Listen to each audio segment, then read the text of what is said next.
día de esta vida necesitamos morir, entregarnos por completo a las exigencias del momento para acabar desapareciendo.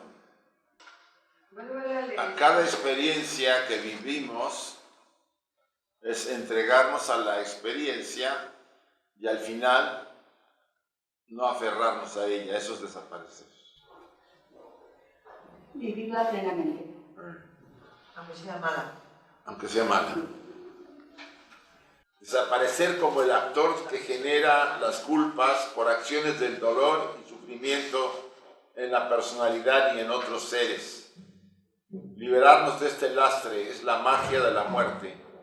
Nos recicla, nos transforma y libera de la carga de culpa y gran parte del karma. Ya aquí al final se habla de la muerte física, ¿sí?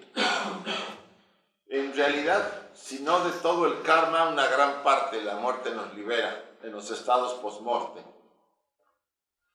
Pero pues siempre queda algo que es lo que viene a ser las cargas reminiscentes en la siguiente vida. No es posible pasar por el plano astral o el Hades, como le quieran llamar, y quedar limpios de todo, ¿no? Al contrario, siempre quedarán algunos elementos. Si hacemos cada acto con absoluta concentración, damos vida a nuestra vida, y si hacemos las cosas con desgana, matamos esa vida. Si hacemos el acto completamente entregados, potencializamos los momentos de la vida. Morimos porque estamos vivos. Vivir significa el nacimiento y la muerte.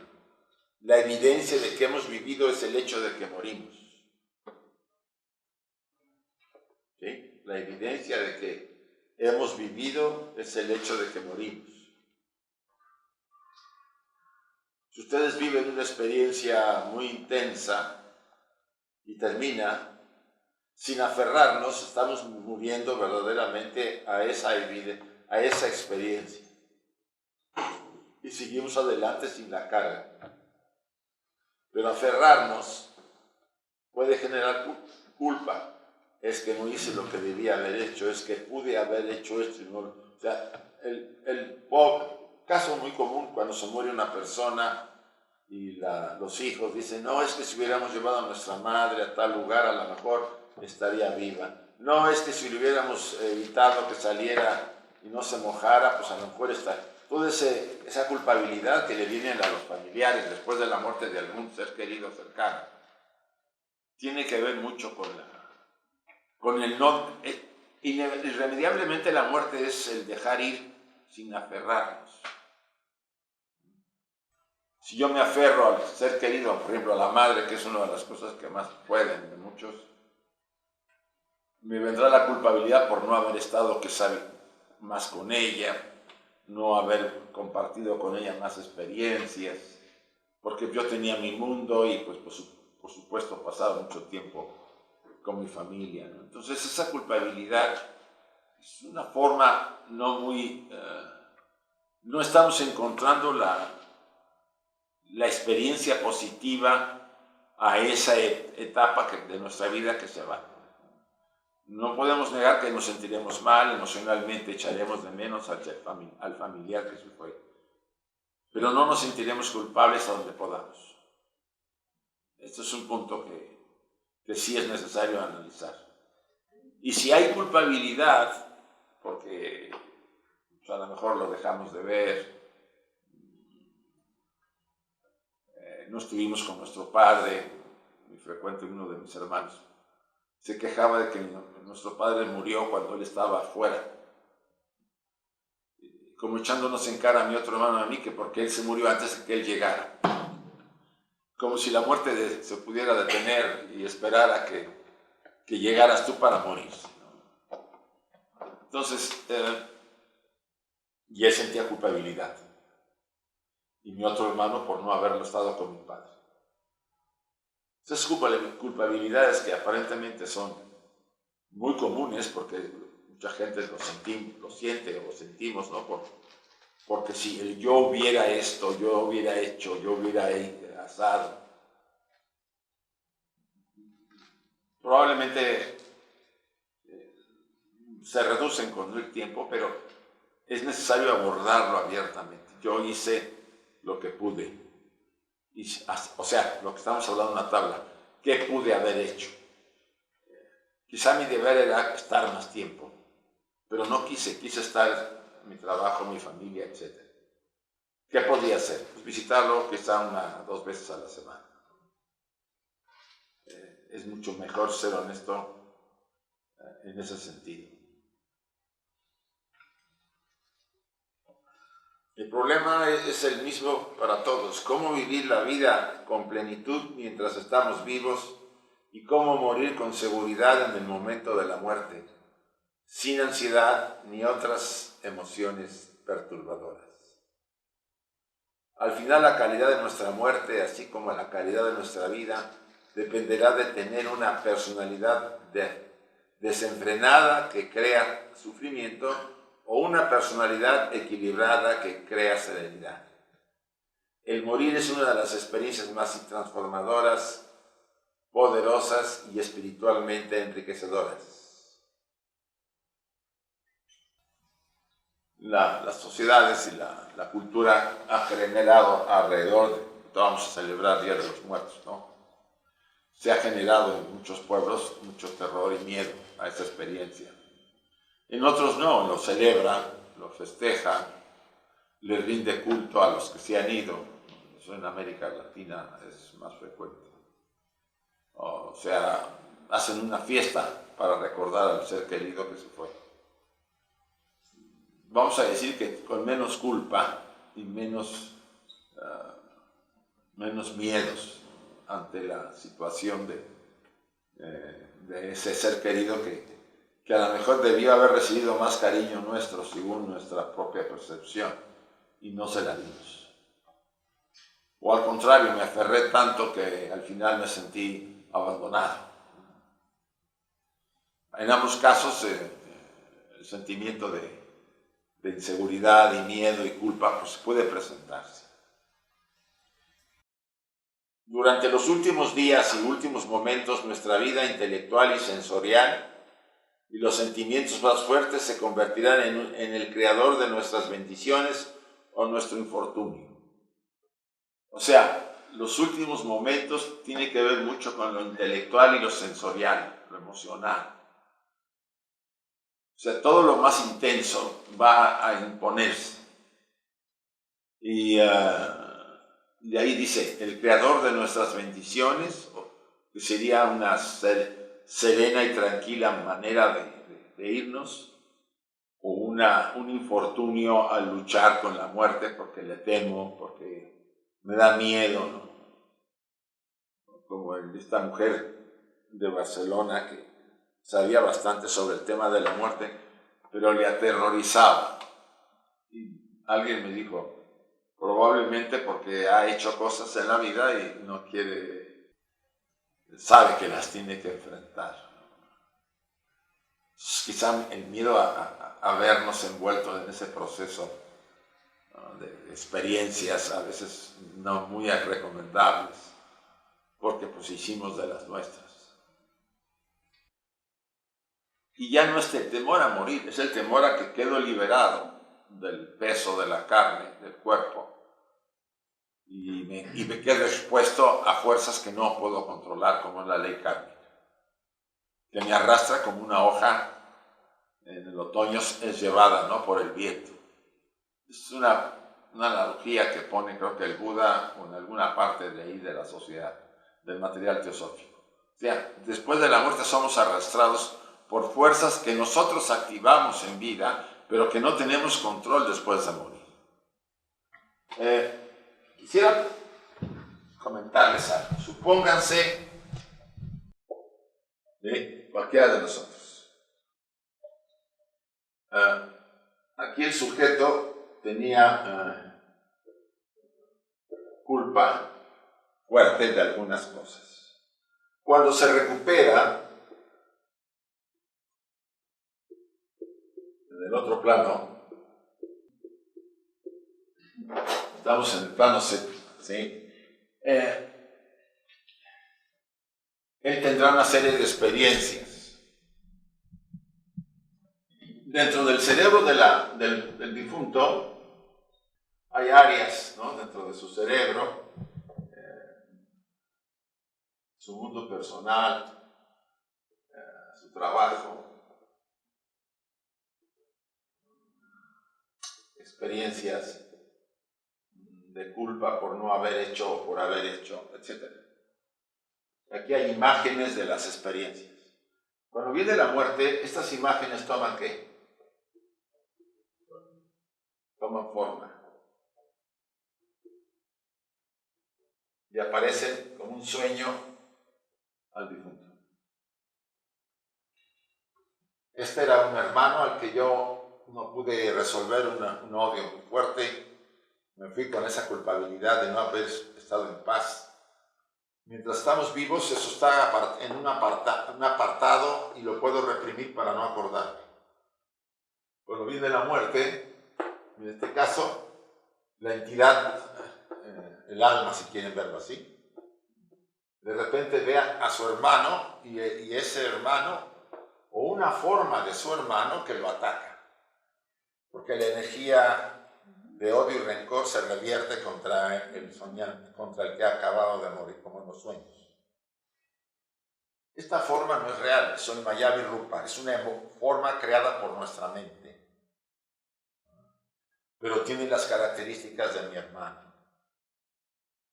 Y por supuesto, las experiencias que pasa el alma en los planos sutiles son una lucha o un escapar de la amenaza de esta parte de él mismo que no resolvió la culpa. Esto puede decir que sería la culpa. Una culpa por algo que hice, ahora se revierte y esa culpa me ataca a mí, al que generó la culpa. Esto es claro. Este mecanismo es el mecanismo de post-mortem. Como el tiempo allá no es el mismo que acá, puede durarnos un rato. O sea, podemos sentir que dura mucho tiempo y no lo dura, no es así.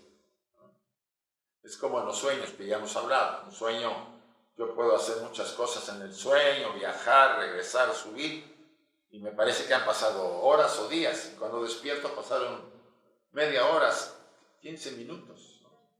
Porque el tiempo del otro lado es diferente. Lo interesante acá es que la culpa no desaparece con la muerte, sino se antropoformiza en las imágenes que se generaron la culpa. Puede ser mi hermano, puede ser una pareja, puede ser un amigo, una amiga, un jefe, un amigo, un compañero de trabajo. Y esa actividad, por eso la muerte y el sueño se parecen, porque puede pasar lo mismo en un sueño, lo que llamaríamos una pesadilla. La pesadilla se puede volver, después de la muerte, una realidad. ¿Sí? Esto lo tienen más o menos claro. Todos. O sea, porque no puedes despertar. no puedes despertar, pero estás muerto. O sea, el tal tema de la muerte es que no puedo salir de ese estado. En cambio del sueño, pues me despierto, ¿no? Escapo saliendo del sueño. Y ahí es donde enfrentamos unas experiencias que no era necesario llegar a ese momento teniendo esas culpabilidades que pude haber resuelto, pero no quise enfrentar la situación, me daba miedo. Recuerden que estamos muy condicionados a enfrentar situaciones de tensión. No sé si se acuerdan ustedes cuando éramos niños que empezábamos algo que nos producía miedo, nos daban el chupete, pácatelas, me daban un chupetazo y yo me callaba porque o me ahogaba por la leche o por el tanque. O sea, era una manera de parar ese estrés que sentía el niño por alguna razón. De grandes nos acostumbramos a que cuando tenemos estrés o tensión, ¿qué hacemos? Comemos. Es una manera de sacar el nerviosismo, la tensión de la situación. Pero del otro lado, ¿cómo lo sacamos si estamos muertos? padeceremos un tiempo, entre comillas, X tiempo, que se nos hará quizá inmenso. La experiencia hasta que lo vamos superando y pasamos a otro tipo de experiencias. La mente tiene la capacidad de generar inmensa cantidad de imágenes ilusorias, o sea, de Mayavī-rūpas, que es la técnica con que la palabra técnica sánscrita con que se le denomina a las creaciones mentales. Y todos tenemos en los sueños. Si todos soñamos, todos generamos Mayavī-rūpas durante el sueño. Son artificiales, sí, duran solo que duró el sueño, solo que tengamos sueños repetitivos. Entonces, más o menos sigue un patrón que la mente necesita que nosotros lo veamos. Más que la mente, la parte interior. ¿Por qué se repite un sueño? A ver, les pregunto. Por algo no resuelto. Algo no resuelto. Algo necesario que yo esté. Es como si me dijera mi parte interior, Isaac, date cuenta, mira. Y me varía las condiciones, pero el sueño se sigue repitiendo más o menos con los mismos personajes. Hay algo ahí que yo estoy yendo en contra quizá de un programa más personal, más interno, y me estoy alejando de él. Entonces la parte interior, el alma, lo que le quieran llamar, como que quiere llamarme la atención. Y genera esas imágenes, ¿no? Hasta las pesadillas, porque la pesadilla me revuelve más que un sueño más o menos, ¿o no? ¿Qué pasa cuando nos despertamos de una pesadilla? Estamos como, ay, soñé con esto y qué feo, ¿no? Estoy todo preocupado, ¿no? ¿Por qué soñé así, asado? En realidad es como si una parte de nosotros más sabia dijera, Isaac, date cuenta cómo haces esas cosas. Pero como todos tenemos la idea de que un sueño es una tontería, es una fantasía, no existe, no es real. No es real porque mis sentidos no lo perciben, lo percibo durante un periodo de descanso, entre comillas. Pero yo me quiero centrar en la culpabilidad. No nos abandona con la muerte, nos las llevamos, si no la resolvemos aquí. Y es verdaderamente complejo no resolver la culpabilidad.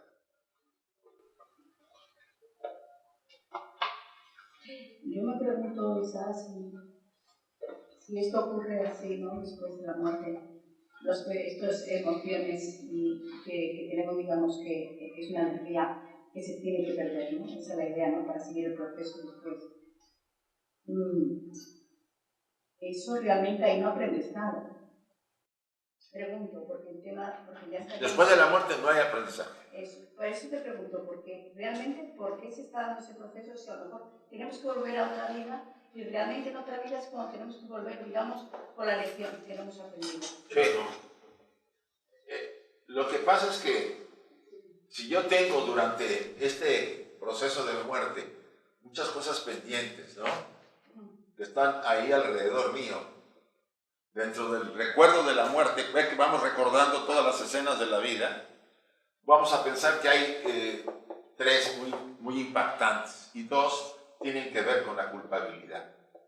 Ah, no resolví esa situación con fulana, o con mi padre o mi madre quedó pendiente ahí una bronca y les dejé de hablar y no los he visto hace tiempo. Una cosa así. Esto trata el mismo proceso del más allá de la muerte, experimentarlo. Y nuevamente, probablemente, vería yo a mi madre, pero en un estado que no muy agradable conmigo, en experiencias post-mortem. Esto es solamente mi culpabilidad. Es una proyección mía que toma forma, se antropoformiza. Porque si no, no podríamos entender la experiencia. Me encuentro con mi madre, aparentemente una mujer que es mi madre, pero que la veo agresiva y la ataca. Es la misma energía y la misma agresividad que yo tenía con ella, nomás que se revierte, porque está en mí. Entonces ahí sufro. La entidad aparentemente liberada empieza a sufrir en alguno de los planos astrales, lo que llaman en el cristianismo el purgatorio. ¿Que se puede resolver algo? Probablemente sí, pero quedan otros pendientes, como se ve ahí, y esos pendientes nos alcanzarán en la siguiente vida. Aunque aquí se descargue la culpabilidad por las experiencias de sufrimiento del desencarnado, del muerto, no todo se limpia. Eso es una de las cosas, porque el cascarón que queda después de la segunda muerte tiene muchos elementos que no se resolvieron, porque no hubo tiempo. ¿Qué hace la vida? Los prepara, cuando ya vengo de regreso a la encarnación, me los dice, esto es tuyo, y lo tienes que vivir. No más que ahora, mi madre no es mi madre, es mi pareja. Y la elección se vuelve más complicada. O mi hijo, o mi hija, o mi hijo. Entonces uno empieza a ver por qué tengo una antipatía, o hay una poca comprensión a pesar de que sea mi hija o mi hijo, y hay una lucha constante. Todo desde que nació pareciera que generé un enemigo para luchar conmigo. No es eso, es todas esas energías que no he resuelto.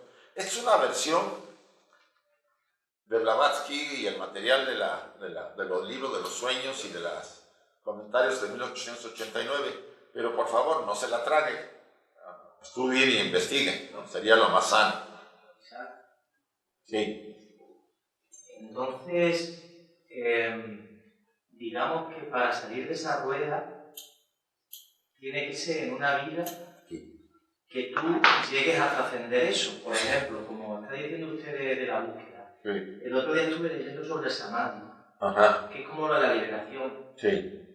Es decir, que tú volverás hasta que en una vida, con un cuerpo físico, tuvieras la capacidad de trascender. Sí. Pues cuando esta mañana hicimos el ejercicio digamos que yo un conocimiento sobre el samadhi, este tipo de despertar, sabes que si buscas, encuentras este conocimiento. Sí, hay información ahora más. Pues, y luego uno puede haber tenido otras experiencias. En mi caso, el mero hecho del planteamiento del samadhi me da miedo. Es como si ver la posibilidad de esa trascendencia lo que me hace ver es lo duro que es romper con el apego, como hablábamos ayer de un hijo y tal. Entonces, ¿eso qué quiere decir? Que no está uno mínimamente preparado para un salto como ese. Mira, todos estamos en diferentes grados de madurez. No la madurez física, sino la madurez del alma. La madurez del alma se mide por la cantidad de vidas que has vivido. Después de vivir 100, 200 o 300 vidas, hay muchas cosas que tú ya no respondes igual, ¿no? Las comprendes, las entiendes de primera intención. Entonces, ¿qué ocurre cuando, en este caso, la pregunta que haces, qué ocurre cuando tú te enfrentas a si no a una experiencia, a una explicación sobre... Samadhi es iluminación. Cuando las estructuras espirituales se pueden unir a la parte superior. Entonces la persona vive una experiencia. Hay varios grados de Samadhi, no solo uno, hay varios niveles. El más común es que la mente concreta se una a la mente superior y vuelva a ser una. Entonces la persona se transforma, ¿no? Porque la mente superior es el vehículo de Buddhi, del alma, y el alma es el vehículo del espíritu. Entonces hay una conexión directa con lo eterno en nosotros. Y eso le da miedo a la personalidad. Porque la personalidad sabe que tarde o temprano es finita y no le puede seguir el paso a la parte espiritual. Eso lo pueden entender. O sea, nuestra personalidad, por mucho que trabaje y quiera ser mejor, en el fondo tiene miedo de dejar de ser. Porque tarde o temprano la transformación o la iluminación hace que esa estructura personal se rinda a lo superior y ya no sea el centro. Y es ahí donde el temor a perder el control de nosotros. Ella tiene control sobre nosotros. Nos controla por el miedo, por la inseguridad. No, no vayas allá, no vaya a ser que te pase algo. No, y sí, no voy. No vayas, no vueles, porque si te vuelas te puedes caer el avión, ¿qué va a pasar? Entonces no viajo, ¿vale? Ya estamos cayendo en sus manos, ¿sí? Y eso es una manera de... Ella se siente que sobrevive cuando nos tiene controlados. Pero cuando ve que vamos por nuestra bola personal, quiero ser mejor, quiero equilibrar, quiero tener más valor, quiero ser más honrado, y ella dice, uy, con eso no puedo moverme. Y lo que hace es para protegerse es generarnos miedo. El temor al cambio, el temor al estar en otras condiciones que desconozco, y por lo mismo me da inseguridad y me frustro y me siento un poco estresado. Ningún estudiante serio ha dejado de pasar por esa etapa, ni lo dejará de pasar, porque se confronta a la estructura vieja, que es la personalidad, con las nuevas posibilidades que tiene la parte espiritual. A veces viene una soledad, y a la gente no le gusta la soledad. A veces son muchos conflictos con la gente que nos rodea. De acuerdo a cada sujeto, la experiencia va a ser con mucha intensidad o poca intensidad, pero su objetivo es que pierda la personalidad fuerza y se active la parte superior, ¿sí? Tenga más poder, más decisión, más voluntad para seguir adelante. Pero siempre generará signos, miedo. Yo tuve una depresión cuando empezó mi proceso, a los 25 años. Entonces sí puedo dar testimonio de que me sentía mal, solo, luchando contra cosas que no entendía porque eran emociones y fuerzas. Pero es complejo. Pero si uno se sostiene y hay cierta fuerza interna, uno puede pasar esa etapa y uno se recupera. Y nadie dijo que iba a ser fácil. Como decía Roda, mira, al principio la puerta es muy amplia, ¿verdad? Y poco a poco que se va volviendo cada vez más angosta, y después uno empieza a decir, madre mía, con lo que tengo que librar ahora. ¿Sí? O sea, a lo mejor yo me daba al principio, no, pues yo tengo más o menos controladas mis emociones, mi carácter, yo todo bien. Y decía la parte espiritual, ya, te probaremos, vas a ver. Pero al principio es necesario entrar con fuerza y seguro. Entonces, en la primera fase, cuando se llega a cumplir, te dicen, a ver, pruébalo. Y te viene por donde más te duele, porque es por donde te va a mover, no te van a mover por un lugar. Si yo tengo una voluntad férrea, no me van a probar por la voluntad, me van a probar por algo que yo soy débil.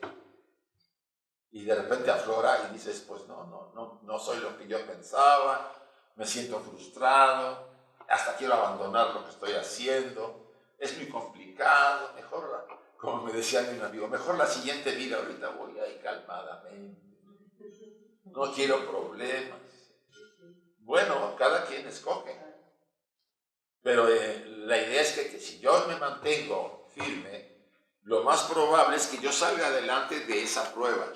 Y me dirá la vida, de acuerdo, pasaste, perfecto, pero ya te guardo la seguridad. Y ahora te la voy a cambiar, ahora va a ser un problema familiar grueso. A ver cómo reaccionas. Y después de que pasas eso, después, no, ahora viene una enfermedad, a ver qué tal te comportas. ¿Sí?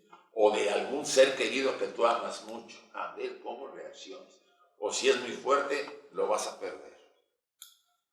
Bueno, pues comprendemos, ese es el método de la vida para enseñarnos. Es un método muy duro. Se llaman eventos críticos en nuestra vida. Es la manera de enseñarnos. Puros eventos críticos. Hay chiquitos, medianos y grandotes, ¿no? Un día te vas a una excursión y te raptan. Y te bajan y te hincan y te van a dar el balazo para matarte. Pues a los 18 años yo hasta me oriné del miedo. ¿Por qué? Porque no sabes cómo moverte en una situación así. Pero ese evento, pero de repente había mucho miedo y de repente se va. Y dice uno, bueno, si ya llegó el momento, adelante. Y es ahí donde te das cuenta de que la muerte y la vida son elementos que son como gemelos que van moviéndose en tu vida y te van moviendo. Si decidimos por la vida común, la vida de comer, dormir, hacer sexo y alguna cosilla por ahí relevante, no se preocupen tanto de las pruebas, preocúpense de su karma. ¿Sí? Las pruebas no vienen. Las pruebas vienen cuando ustedes deciden ser mejores seres humanos, cuando decidimos todos. Y como dicen ustedes, según el sapo, la pedrada. Si eres un alma muy fuerte, va a ser un pedradón el que te van a tirar. Y si eres un alma más o menos pequeñita, pues te va a hacer la piedrita de golpe y ya. Te dejan hasta que te repongas, ¿no? Esa es la vida realmente del sendero que sigue los que quieren crecer. Sean teósofos, budistas, herméticos, cabalistas, lo que ustedes quieran. Si son serios, si son senderos serios, porque lo son, van a encontrar esas experiencias. ¿No? Es como un modelo. Nadie, y lo dicen en las cartas, creo que a los mahatas, ningún estudiante que llama a la puerta de la enseñanza oculta, primera, no lo ha hecho la primera vez. Casi todos lo hemos hecho en el pasado. Y por eso hemos vuelto a tocar la puerta. Segunda, si se les abre la puerta, tendrán que ser probados. No hay excepciones. Nadie. Por muy elevados que hubiéramos sido en la vida anterior, nos vuelven a probar.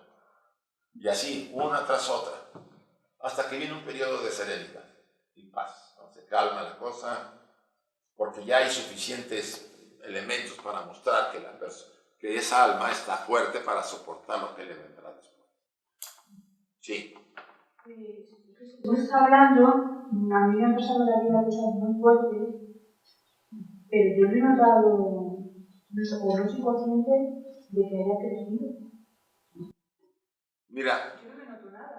¿No te ha salido nada? Y no se lo decía, ¿verdad? Te voy a decir una cosa. Mucho de lo que traemos, lo traemos del pasado. El 75% de lo que tienes como personalidad es de tu vida anterior. Y el 25, o 30, o 20 es de tus padres. Nuestros padres nos heredan el cuerpo físico y el doble etérico.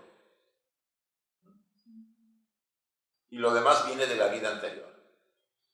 Entonces, ese 25% tiene que ver con el karma de tus padres, con la cuestión genética de tus padres y con el ambiente y el medio en que te has movido durante tu nacimiento.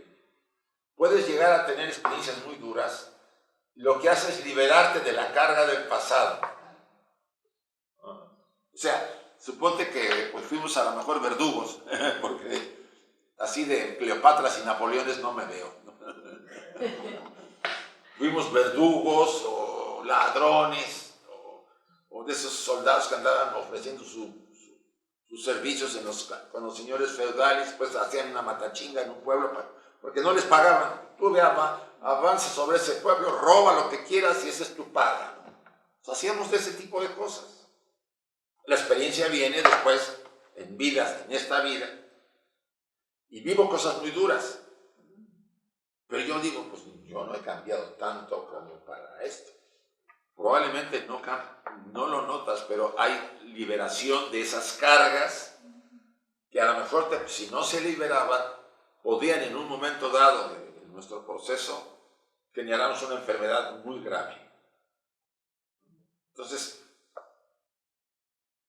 que no nos demos cuenta no significa que no funciona la ley. Lo que pasa es que a veces las circunstancias, las condiciones en las que vivo, los requerimientos y mi educación y mi condicionamiento hacen que yo me limite a un campo muy pequeño y no percibo lo que está pasando dentro de mí ni fuera de mí. Pero si son experiencias, como dices tú, fuertes, me van cambiando, me van liberando. Nosotros poseemos dos karmas, el individual y el familiar. No, nomás es uno. Ahora, si quieren sumarlo, pues se suma. los dos, y ya con eso tenemos para repartir, casi todo, ¿sí?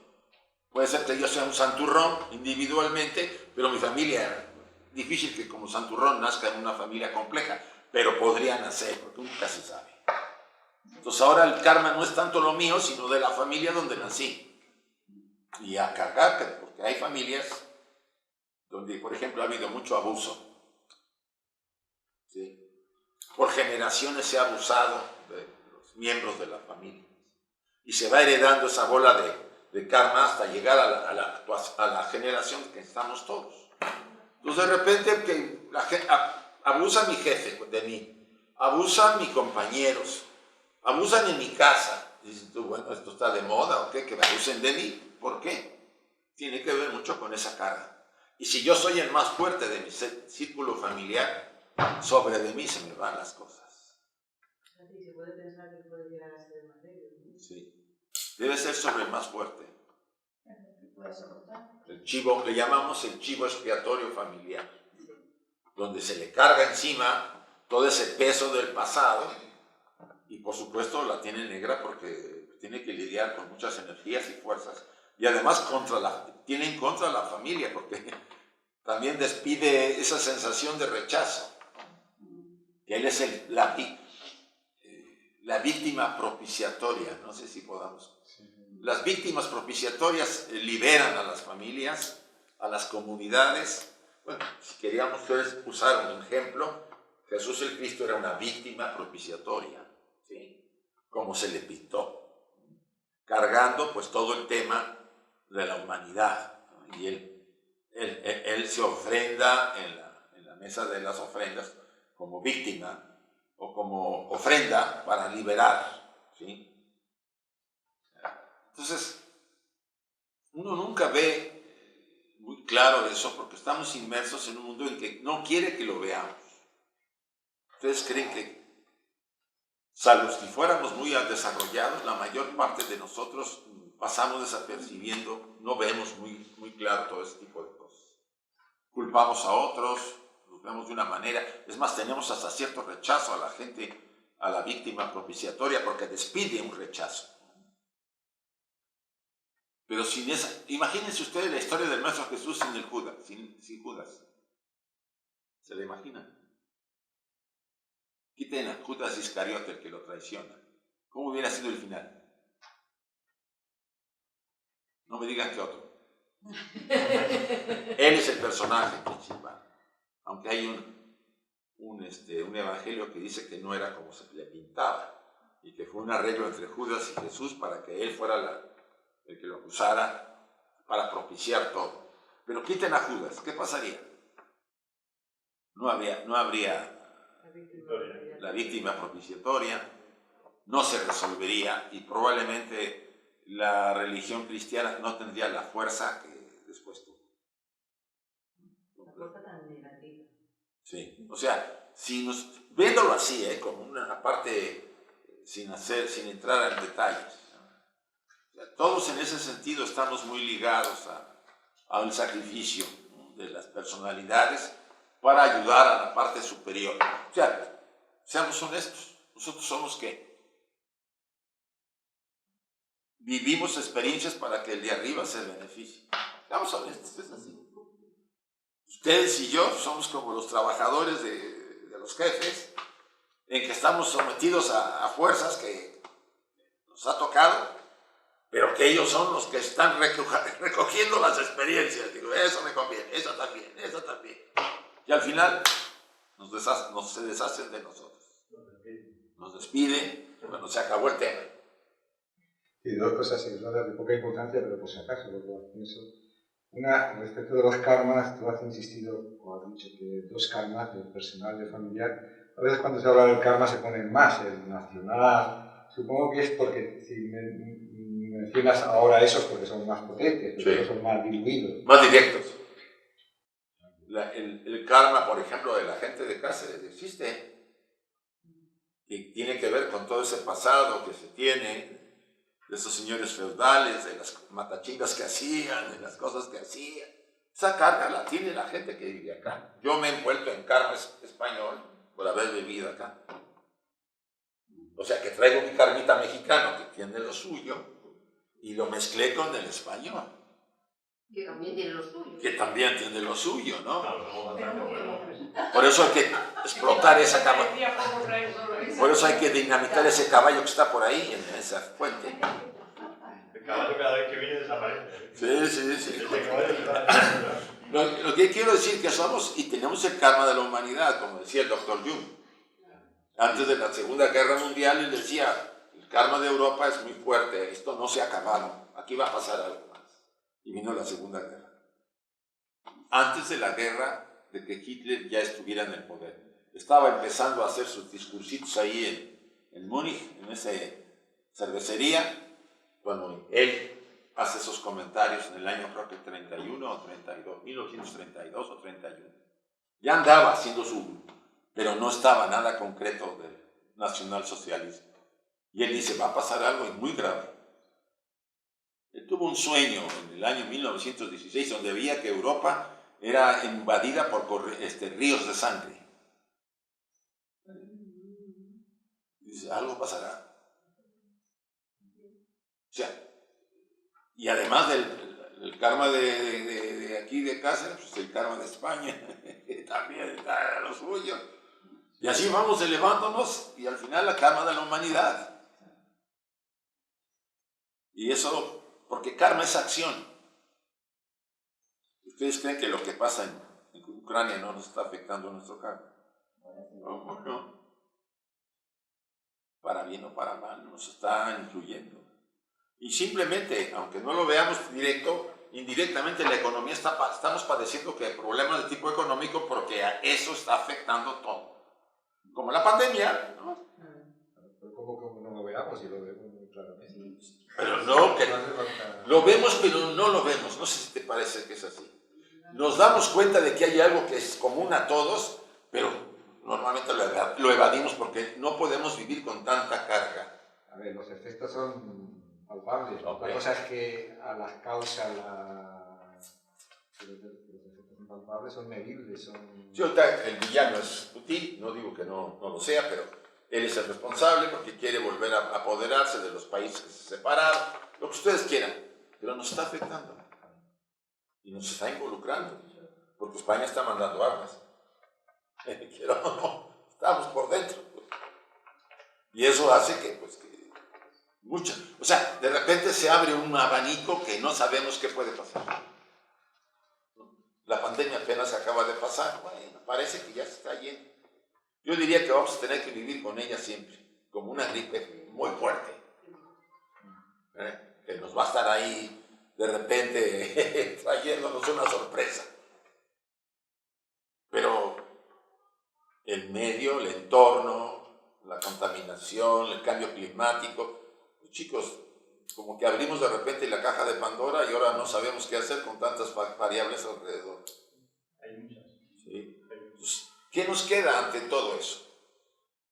Pues cambiar individualmente, no hay otra. Yo no encuentro cómo puedo salir a una manifestación y apoyarla, ¿no? Es válido.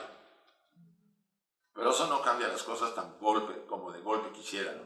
Lo único, y ahí parafraseando a Krishnamurti, si usted cambia el mundo, es para mí la única solución, cambiar nosotros, hacer verdaderas, porque si influimos en el entorno, sí vamos a hacer, si somos capaces, ya no digo de iluminarnos o de chamán y lo que fuera, sino de ser mejores de lo que somos, aportaremos mucho a lo que es el entorno de la humanidad, a ese mar de vida aportaremos lo nuestro y beneficiará, sí, ustedes dirán poco, sí, pero algo va a ser al ser indiferente a lo que está pasando porque dice no me va conmigo, sí va con nosotros, con todos. Y somos responsables en parte de todo lo que está pasando. O sea, porque no esté aquí la guerra, ya ven ustedes cómo están sufriendo estos cuates, ¿no? Y lo mismo pasa en Etiopía, que están muriendo de hambre en esos campos de abandono, porque hay guerras entre ellos, ¿no? Entre grupos. Y en Irán ahorita con sus cosas, y todos lados está la cosa. Entonces, todo eso se va cargando. Hasta que un día un loco aprieta un botón y bueno, se va media humanidad. Sí, la otra cosa era más irrelevante, porque además, no es la primera vez que te lo oigo decir, y no es la primera vez que nos ha pasado. Bueno, Sí. la experiencia es fuerte. Hombre, quizás desde el punto de vista lógico tiene que haber una primera vez. A lo mejor en algún caso sí es la primera vez, pero es es decir, que alguna vez será la primera vez. Tiene que... Uy, pero tanto, es difícil saber. Lo normal, ya, es difícil saber, pero que lo normal es que tenemos muchas vidas, nos han pasado muchas veces y tal, pero quiero decir que eso, que empezó una vez, ¿o no? Creo que te lo digo también con cierta duda, cuando dices que no es la primera vez, ya, no es la primera vez porque no existe esa primera vez, o quieres dar la idea de que, bueno, que esto se repite muchas veces. Mira, suponte que ahorita tú no matas a alguien porque no te dé algo que te gusta. Tú trabajas para lograr que esa persona te venda, te cambie, te regale, lo que fuere. Pero antes matamos para quitarnos con eso. ¿Cuántas veces hemos matado y cuántas veces nos han matado para superar esa tendencia a arrebatarle a alguien las cosas? Así hubo una primera vez, cuando empezamos a tener conciencia. La tradición oculta habla de la tercera raza raíz, a mediados de ella, que recibimos la mente. Lo que nos hace humanos es la mente. Sin mente no somos humanos. Por mucho espíritu que tengamos y un cuerpo físico. La mente es la que nos hace ver luz y oscuridad y discernir entre las dos fuerzas y por a dónde voy a ir. Entonces, sí, seguro que hubo una primera vez, como experiencia. Y la guardamos, y después otra. Y a la quinta o sexta vez que me mataron y que yo maté, dije, uy, como que no va por acá. El alma decía, no va por ahí, cálmate. No recurras a la violencia, búscalo de otra manera. Y así vida tras vida empezamos a hacer cambios. Porque sufríamos en vidas. Éramos abusados, nacíamos en condiciones, a veces nacíamos hasta con taras mentales o taras físicas, porque habíamos sido pues verdugos en una cárcel, habíamos estado ahí lastimando a la gente, o nos gustaba, nos daba satisfacción ver sufrir a alguien. Pues la vida decía, sí, pues vas a ver cómo vas a jugar la siguiente, y ahora te toca pasarla a ti. Y uno empieza a entender por qué hay casos de gente que siendo joven se queda parapléjico y pasa todo lo que le queda de vida sufriendo porque no puede mover ni siquiera la mano para poder comer ni para ir al baño. Todo se lo tienen que hacer y sufre porque tiene 17 o 18 años. Yo he atendido gente así y es horrible para el joven o la jovencita porque está sufriendo. Uno dice, ¿cómo es posible eso? Que Dios, que es amor, genera eso. No. Dios es armonía y equilibrio y amor. Y porque nos quiere, nos hace pasar por esas experiencias para aprender las lecciones. Si no lo vemos así, con toda libertad que debemos tener, difícilmente explicaríamos los grandes misterios que tiene la vida. Las grandes injusticias, ¿no les ha parecido? Que a veces vemos, ¿no? Gente buena, gente que nos parece buena, ¿no? Equilibrada y que ha hecho muchas cosas por el bien de los demás, pues vienen unos forajidos, lo roban, lo martirizan, le pegan un tiro y lo abandonan. Diciendo, bueno, ¿dónde está la ley aquí, ley kármica? ¿Cómo no funciona aquí? ¿Por qué? Porque en otras vidas el Señor o la entidad hizo suya muchas cosas y había que resolver. Y esperaban que estuviera fuerte para poder resolver. A veces nos guardan las experiencias duras porque no somos fuertes, suficientes. Entonces a veces hay 2 o 3 vidas, hasta cierto punto con calma. Como le dije yo a una amiga que tenemos en Barcelona, veniste de vacaciones. ¿Sí? Esas personas que no les pasa nada en la vida, casi nada, todo les sale bien y son felices y la pasan bien y tienen medios, tienen todo. Y bueno, dice uno, una persona así y la mayoría está luchando y en la pobreza y te das cuenta que hay una compensación de la vida. La vida compensa a almas que han sufrido mucho. Bueno, vamos a los ejercicios, ¿les parece? Sí. Una cosa, volviendo a casi al principio de este diálogo, cuando has hablado que el que tiene miedo a morir es la estructura, ¿no sería el ego el que tiene miedo a morir, no la estructura? Porque Bueno, la estructura va a haber siempre una estructura. No, yo al hablar de estructuras, a veces digo el Pero tema eso ya ha sido estructura correcto, ¿no? como Es el ego. ego el que Sí. tiene miedo a morir, ¿no? El ego no tiene sustento, está sostenido por el altacarana, por un hilito, ¿sí? De la parte espiritual, cuelga de él. Entonces se siente solo, se siente inseguro. Todo lo que ustedes y yo sentimos en un momento dado es natural porque estamos como abandonados de nuestros verdaderos padres, nuestra verdadera esencia. Pero esa es la labor, porque si no yo no tomaría decisiones y no actuaría para generar las acciones necesarias para vivir experiencias. No sé si podamos verlo así. Sin esa aparente libertad o libre albedrío, no hay evolución. Si no estuviera yo pegado, ya sería bonito porque soy bueno, porque la parte superior es buena y no hay necesidad de hacer nada. Ya está hecha. En cambio, necesitamos estar como medio separados de la fuente, con cierta influencia, porque somos una copia, para actuar en el mundo. Y pues, por ignorancia cometer errores, o tomar acciones muy positivas, y ahí aprender, ¿no? Y recibir el beneficio. Digo, mira, dije la verdad y traté a esta persona así, y me retribuyó. O sea, empiezo a aprender, ¿no? Mira, en cambio aquí me quise abusar, me pasé de listo y me regresó. A veces regresa de golpe, a veces no, tarda, se acumula. Pero eso nos va dando ciertas lecciones. Pero esa independencia entre la triada superior y el cuaternario inferior es necesaria, es mi opinión. Sin ella no habría evolución. Porque en los planos sutiles, cuando van a la muerte, no se puede hacer nada porque son en el plano de los efectos. Las causas las generamos acá y los efectos allá. Clarice insistía, es que aprendemos. Quizás aprendamos de experiencias que hemos tenido acá, porque las veamos allá en la Devachana o donde sea. Pero no son cosas nuevas, son cosas que ya traigo y que de repente las veo directamente, ¿sí?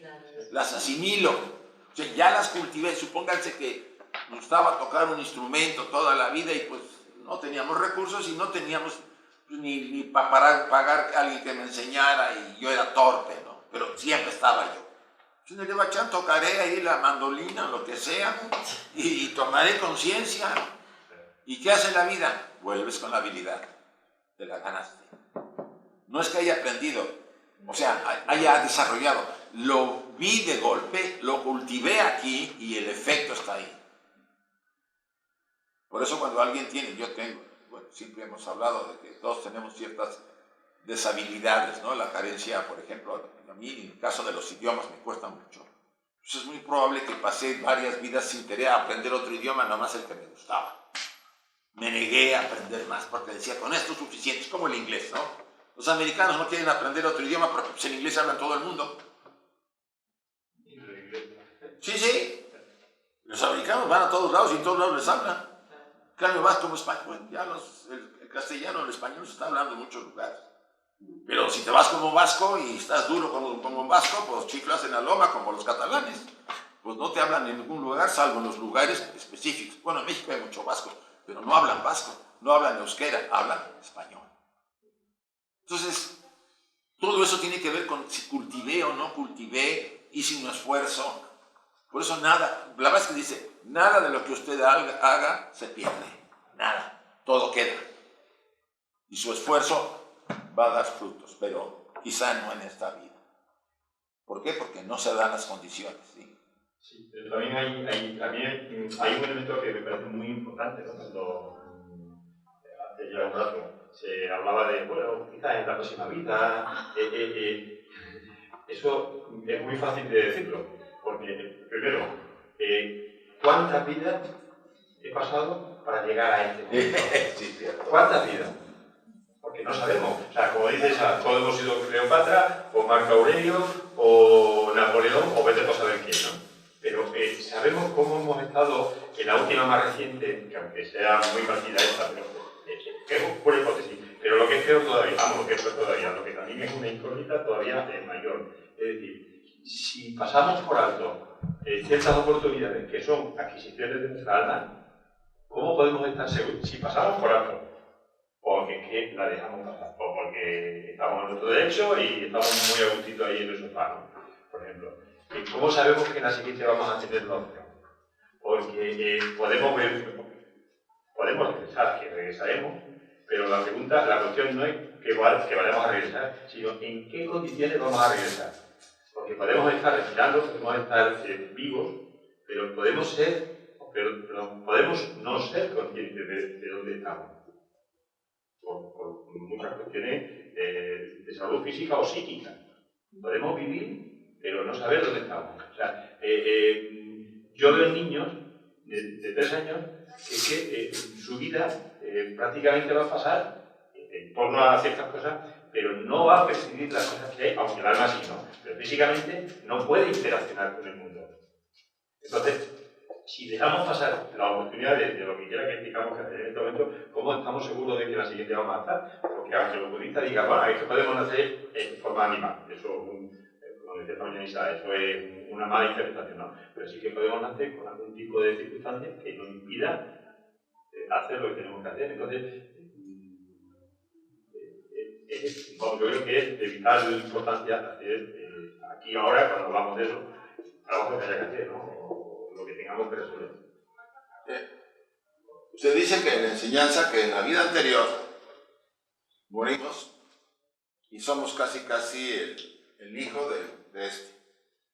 Pero no contamos con que hay remanentes de otras vidas, sobrantes de que no se vivieron. Y entonces esos remanentes entran en la formación de la nueva personalidad, principalmente la anterior, más los remanentes. Entonces cambia toda mi jugada. El destino es cambiado, en cierta manera. O sea, no es exactamente igual la nueva vida a la que yo dejé. Es cierto, hay una gran cantidad de cosas, pero hay otros aspectos que se unen a mi estructura, porque ahora ya soy fuerte.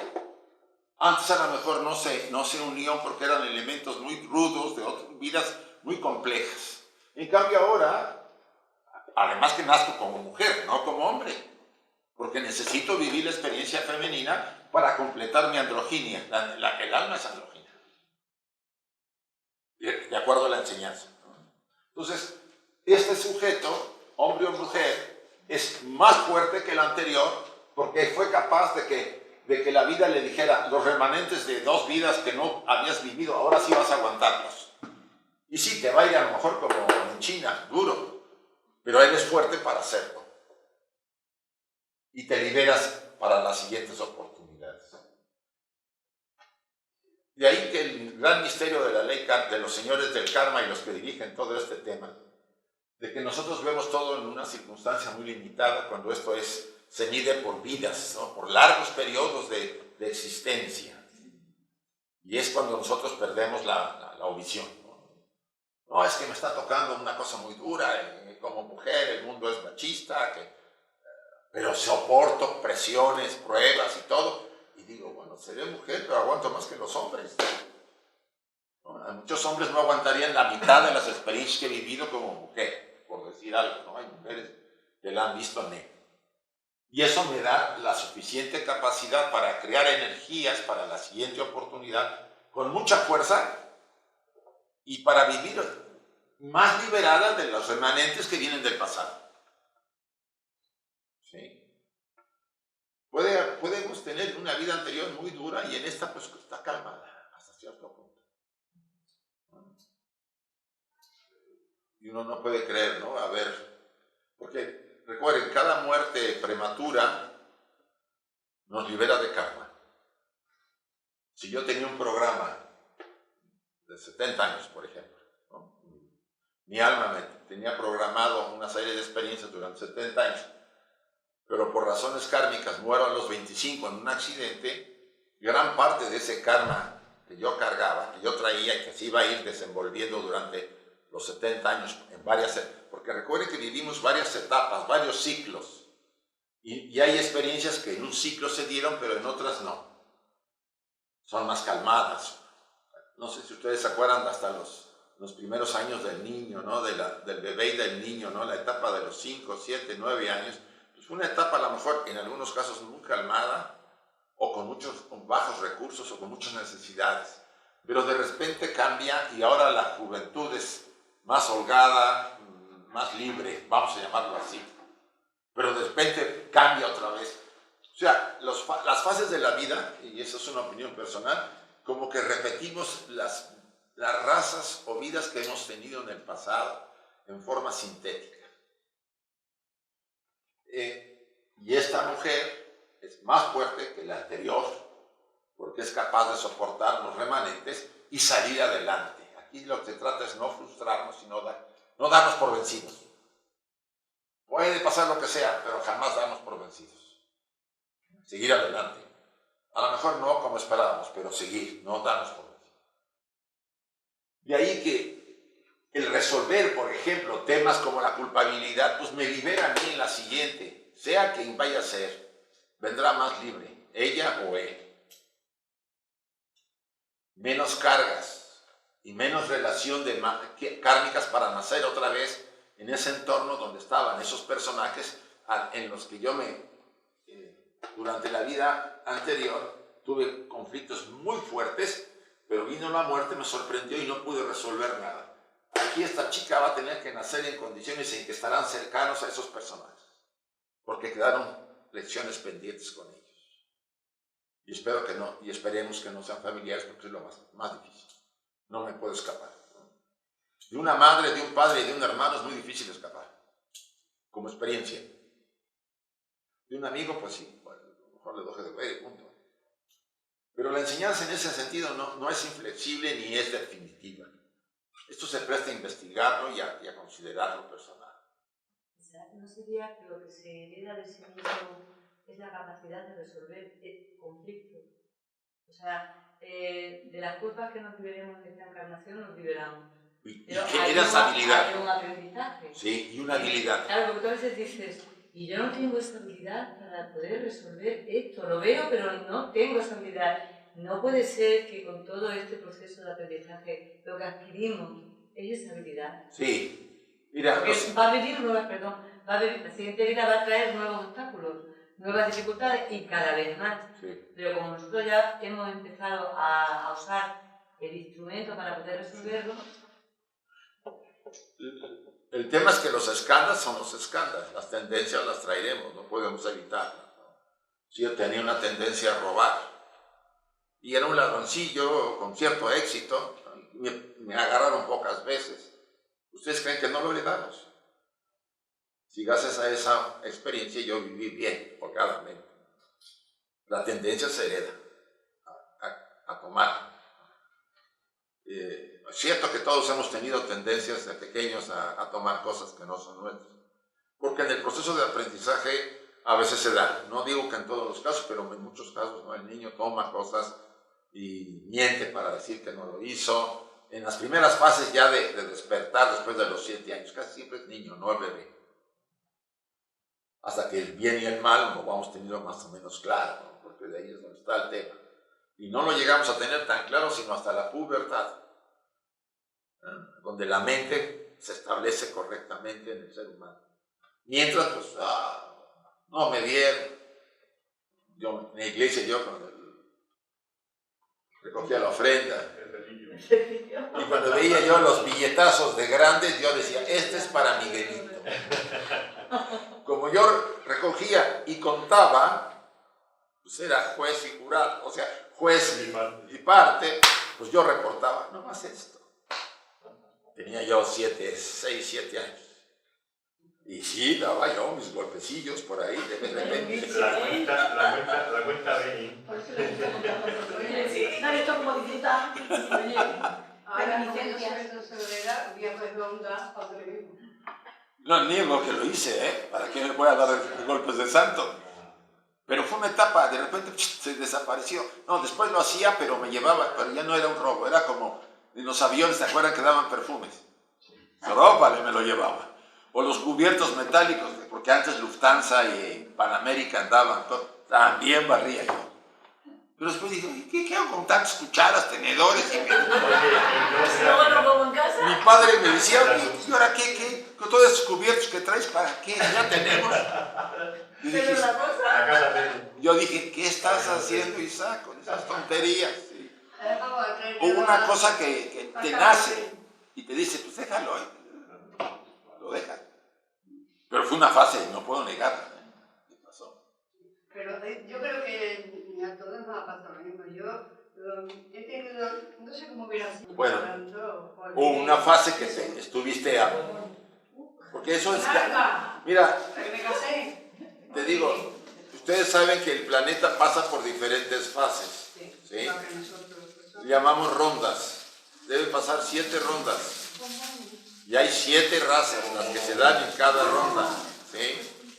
Entonces, si cada ronda tiene un periodo de la evolución de una raza, pónganse ustedes en el lugar de que, como es arriba hasta abajo, mi vida debe pasar, ¿por qué? Por 7 periodos, 14, 21, 28, y son como diferentes formas de vida, donde diferentes experiencias se van dando. Un niño de 8, 9 años no vive experiencias como un joven de 21, 22.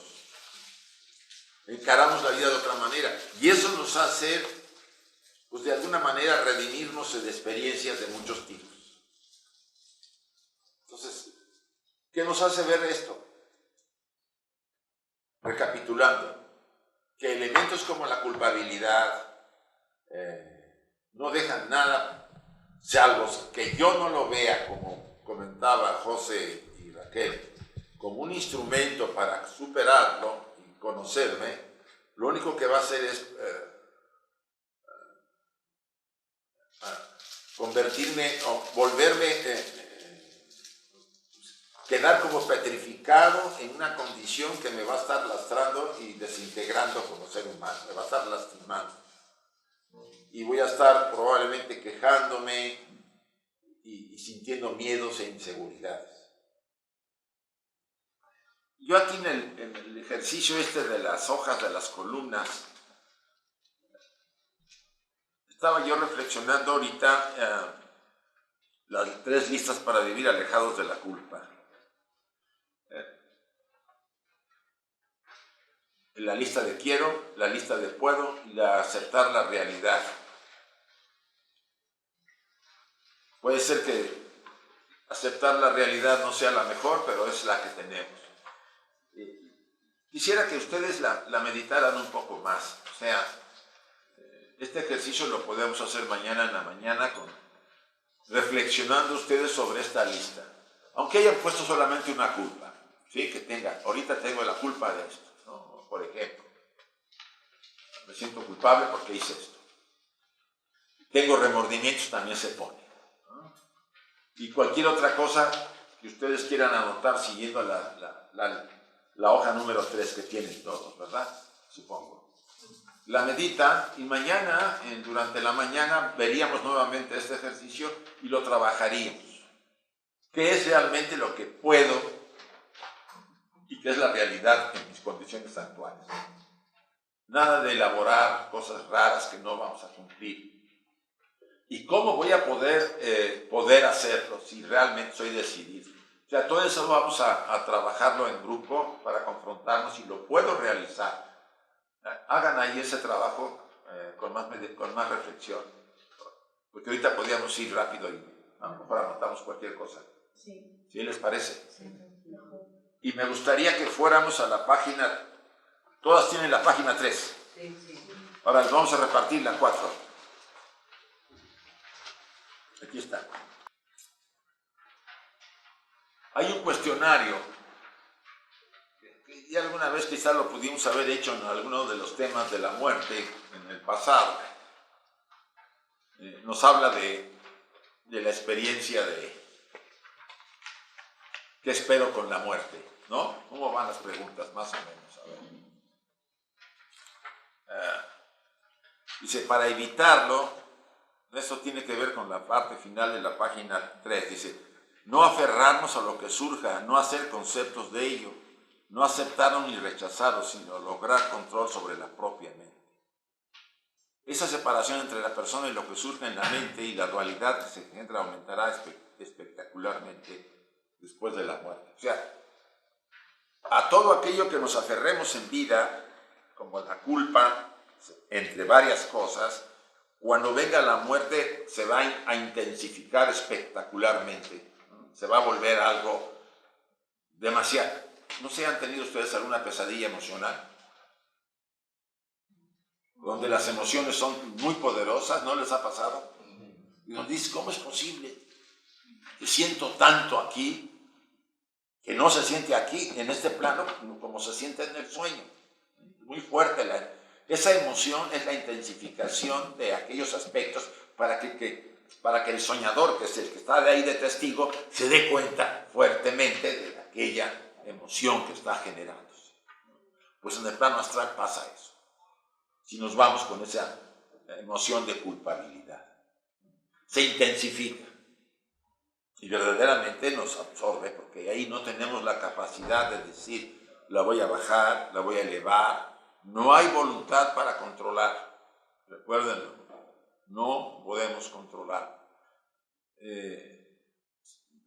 Románticamente decía, creo que Barborca o HPV, somos arrastrados como una hoja que cae de un árbol y el viento del karma nos lleva para acá y para allá según su voluntad. No tenemos voluntad del otro lado, salvo que haya un cierto desarrollo. No tenemos Control. Y que haya un cierto desarrollo y que estemos autoconscientes, o sea, lúcidos. Y eso se debe conseguir acá, no allá. Entonces, si esas condiciones no se dan, pues no tenemos manera de evitar lo que va a pasar. No es que podamos evitar, no somos conscientes de ello. Entonces, el trabajo personal tiene que ver con la autoconciencia. Y de manera muy... Entonces, ¿qué va a pasar si se presenta una emoción muy fuerte que tiene que ver con la culpabilidad? Pues que el sujeto, vamos a decirlo así, es capaz de ver la emoción, está consciente de ella y no se va a dejar arrastrar. ¿Cuántos de nosotros nos hemos dejado arrastrar por una emoción fuerte cuando nos hemos molestado, enojado con alguien? ¿Cuántos? Y que hemos dicho cosas que no hubiéramos dicho en otro momento. Todos levantamos la mano, ¿verdad? Sí. Seamos honestos, sí es así. Entonces no podemos decir que no nos va a pasar. Bueno, allá no se tiene control sobre eso. No puedo aminorarlo, no puedo aumentarlo, salvo que no esté despierto. Por eso dice Barborca y algunos autores, el ser consciente del otro lado es un gran logro, en el sentido del que estamos hablando. Porque estamos hablando de alguien que ya está muy firme en el sendero. Mientras estamos como dormidos, ¿sí? O semidormidos, ¿no? Y despertamos un poco y otra vez para el sueño. Bien, entonces... ¿Sabes? Cuando comentabas al principio, cuando nos llevamos de esta vida, ese tema, la culpa, que le damos forma a través de la imagen y todo lo demás, ¿no? Y que realmente se potencia todo, ¿no? Estamos hablando del plano astral. Lo digo porque Paquia, cuando lo estaba contando, hacía no sé, decía ¿cómo? Plano astral. Hay un punto que quizá, que también, que es el tema de la segunda muerte.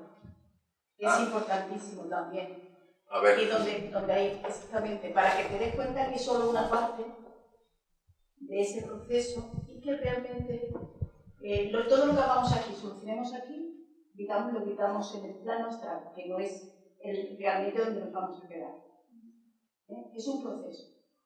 Creo que es importante por lo que estabas contando usted, diciendo, por la que nos espera, por la que nos espera. No muy atractivo, ¿no? Mira, normalmente salimos del chakra de aquí esta parte cuando vamos a la muerte. La mayoría sale del chakra del corazón, algunos salen de la cabeza y algunos salen del vientre. Todo depende. Y nos encontramos del otro lado, interesantemente, con una especie de ovoide que brilla, como un ovoide protector. La persona está, ¿qué? Dormida. Camina, abre los ojos, ve otros seres que están desencarnados y ahí va. Todos como llevados por una inercia. Es la primera fase. Y poco a poco va tomando, porque la ruptura con el traje físico genera la descomposición del control de toda la estructura. Se pierde el cuerpo, se pierde el linga sharira, o sea, el doble etérico. Doble etérico. Y se pierde prana, la batería, se nos va con la muerte. Esto desaparece. Entonces queda el individuo con el cuerpo de las pasiones o emociones, con la mente concreta, y forma lo que llamamos el cuerpo kama manásico. Y transcurre todo el proceso en el plano astral. No vamos a hablar de uno liberado porque la mayoría traemos algo. En el plano astral hay 7 subplanos.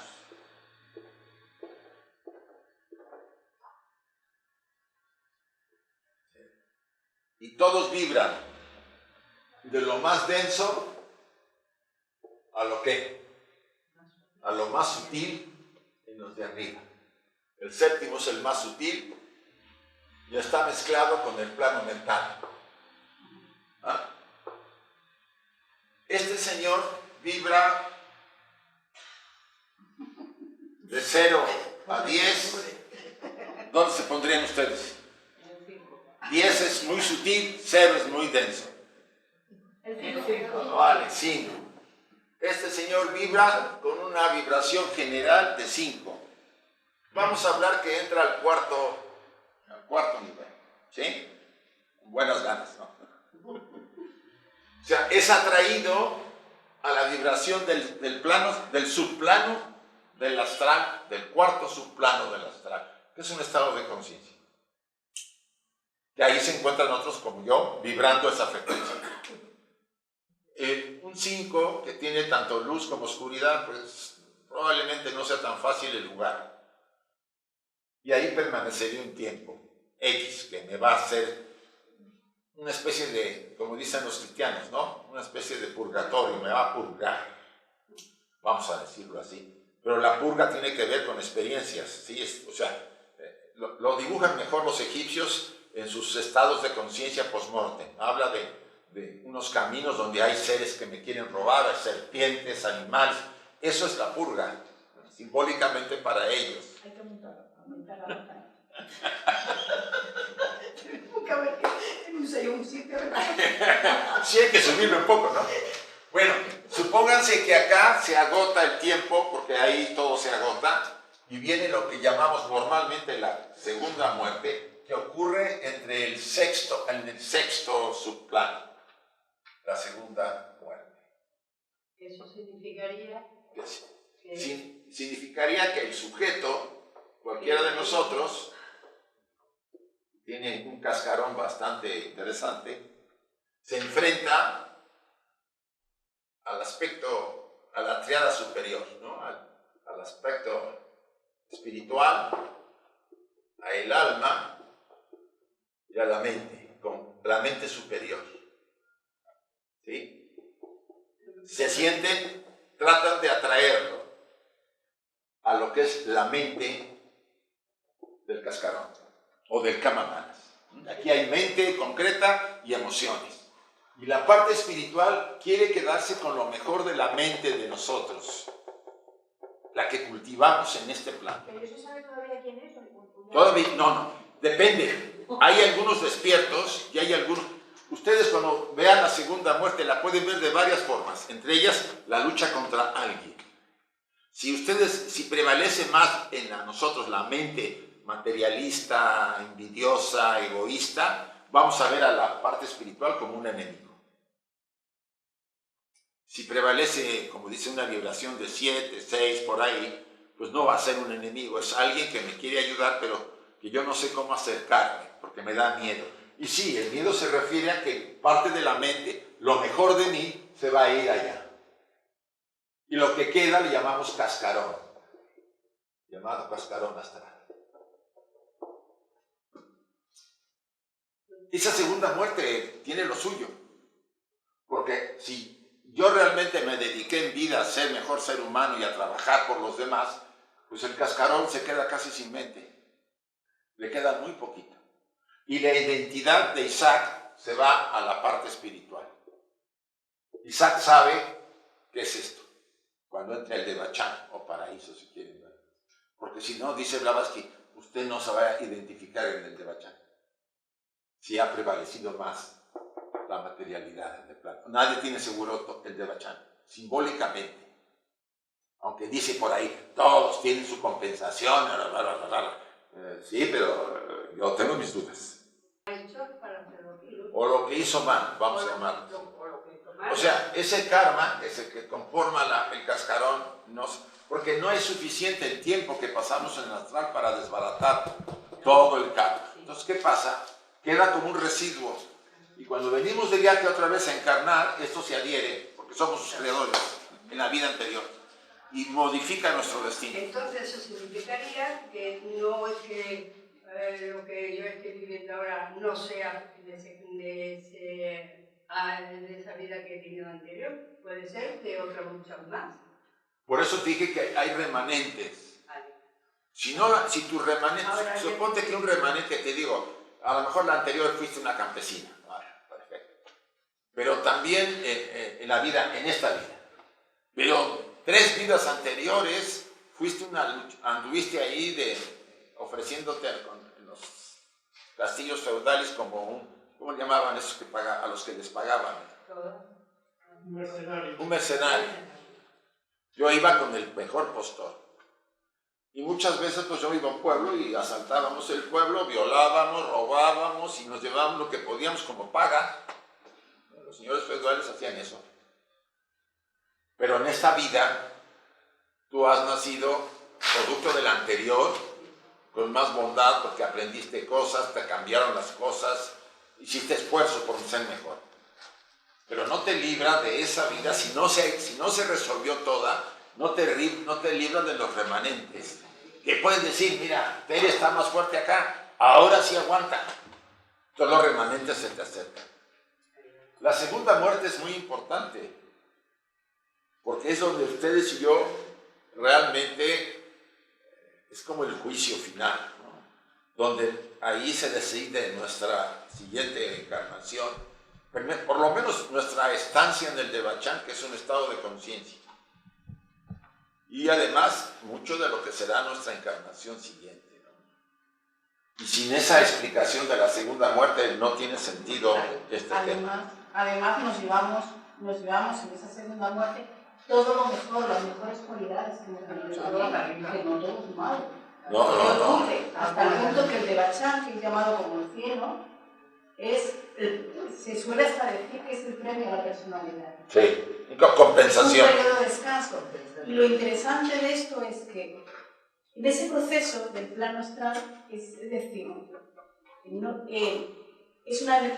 es como que si las personas han hecho un trabajo en la vida, aquí en la vida, es decir, pasa muy rápido. No es lo mismo que aquel que no lo ha hecho. Y a lo mejor a veces que dicen que como un estado de ensoñación, ¿no? Hablan, ¿no? Eso tiene que ver con nuestra persona, con nuestro ser humano, ¿no? Pero luego también lo interesante, a mí me parece muy curioso, es lo que dicen los maestros, el tiempo que se puede pasar en el Devachán. Y se hablaba de muchísimo tiempo. Pero el tiempo allá es diferente acá. Sí, también es cierto. O sea, si aquí pasa un día, allá puede ser meses. No sé si pueda. El sentido del tiempo es diferente. Vamos a decir, una semana en el plano físico, para nosotros, equivaldría probablemente a un año del otro lado, por decir algo. Entonces, no es que estemos un año, estamos, para ese lugar lo sentimos como un año, pero acá habrá pasado una semana. Y además, además, no, y además que una de las cosas importantes que determinan seguramente lo que tú estás comentando, o sea, el de Bachar, aunque no es el cielo, porque la propia hablaba de que esto no es así, pero bueno, pues para entendernos, es un estado de conciencia, no es un lugar, por lo tanto, los estados de conciencia, esto me parece que es importante tener en cuenta, porque cuando somos muy felices, imaginemos esos días que hemos tenido días explosivos, ¿cómo hemos medido el tiempo?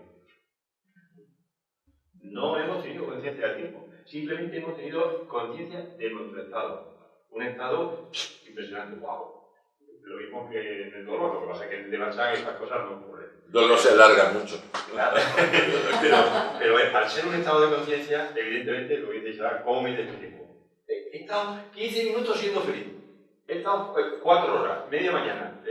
No, esto no sé, es un poco eso. Aunque se mida el tiempo, aunque es cierto todo lo que están diciendo, hay algo importante que decían uno de los Mahatmas, es decir, cuando estamos hablando de que una persona muere o reencarna inmediatamente, eso es imposible, ¿no? Al menos en casos extraordinarios, por todo este proceso que se está dando. Y en el de Bachar, la frase era no sé cuántos cientos de años para hacer una aproximación que no tiene por qué ser real, pero es para que nos hagamos una idea de que en ese periodo de descanso, vamos a llamarle de cielo, felicidad, porque realmente para que lo podamos entender, es muy interesante cómo definen que todo lo bueno del ser humano, en ese periodo de descanso y felicidad, explicaban así, cada ser, porque es un estado, no es un lugar, eso sí también es importante.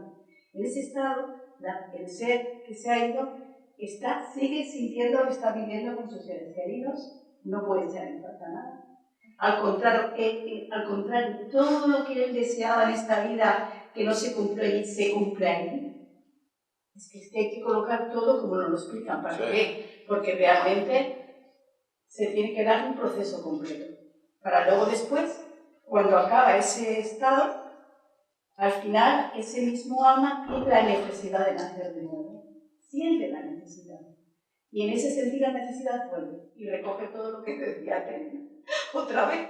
Se dice que el alma empieza a pensar en cuando vivía acá, a echar de menos el ser humano.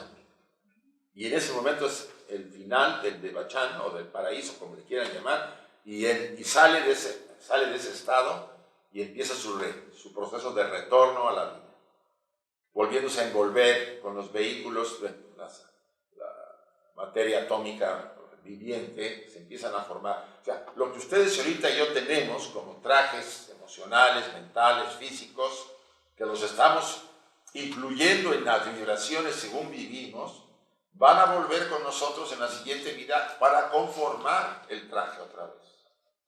Pero mejor estado si nosotros hemos vivido de mejor manera. Y eso le podrían llamar como quieran ustedes, porque tiene muchas explicaciones. Lo que es interesante es que este proceso puede ser consciente o inconsciente. ¿Por qué puede ser inconsciente? Cuando ustedes niegan que existe algo después de la muerte. Como decía el Maestro Jesús, tienen ojos y no ven, tienen oídos y no escuchan, porque no se refiere a los sentidos físicos, sino a los sentidos del alma. Si yo niego toda mi vida, por ser muy materialista, que son puras paparruchadas lo de esto, lo que se enseña, o lo que dicen las religiones, o lo que sea, y lo único que hay es el agujero y se acabó todo, pues eso es lo que va a haber. Cuando ustedes y yo volvamos, despertaremos dentro del vientre de nuestra madre, y todo este periodo importantísimo por la conciencia que nos va a dar, no habremos tenido las habilidades para ser conscientes de él. Hay otra cosa que yo te he oído aquí a mi compañero de decir. Hay almas que, como decimos, han vivido para mí, y mueren, llegan de una muerte, salen, se suben arriba y se vuelven a bajar, porque no llevan nada para estar allí. Si no entran al Devachan. Hay muchos casos de no entrada al Devachan. Y si entran y se llevan un cachino, ese tiempo va a estar. Todo depende de lo que nosotros hagamos en la vida. Sí. Por ejemplo, los niños recién nacidos y muertos no tienen devachana, porque no crearon karma. Claro. ¿Sí? Como esos que se mueren en los hospitales, recién murieron, que la madre pues, abortó o lo que fuere, o estando ahí se murió de alguna enfermedad, el niño no va a tener devachana, va a tener un periodo de tiempo detenido y volverá a nacer, a veces hasta en la misma familia, en algún entorno de la familia. Por eso a veces muere un niño por un lado y nace, y a veces nace ahí en el mismo círculo familiar, pero con un tío, un primo, nace el niño, ¿no? Porque debería nacer en ese ambiente. También no tienen devachán los desalmados, porque nunca hicieron nada bueno por los demás, siempre estuvieron para ellos. No hay entrada para el desalmado. O sea, hay excepciones, y fuertes. También pasa lo siguiente, si tú tienes un accidente y te mueres, no te crees que te va a llegar al cielo o al cielo. ¿Quién? No. ¿Los suicidas? No, un accidente. Un accidente, te mueres en el accidente, se queda en el altar hasta que llega el día de su muerte. No, eso puede ser más, se parece al suicida. Vale. Se parece al suicida, pero no es el suicida. La peor forma de morir es suicidio. Porque el ser que se suicida permanece en este plano el tiempo que le faltaba vivir acá. Y eso es mucho sufrimiento. Bien, vamos a contestar ese cuestionario, ¿les parece? Y vean la última frase que dice: ¿estás preparado para enfrentar a los verdaderos jueces de tu alma?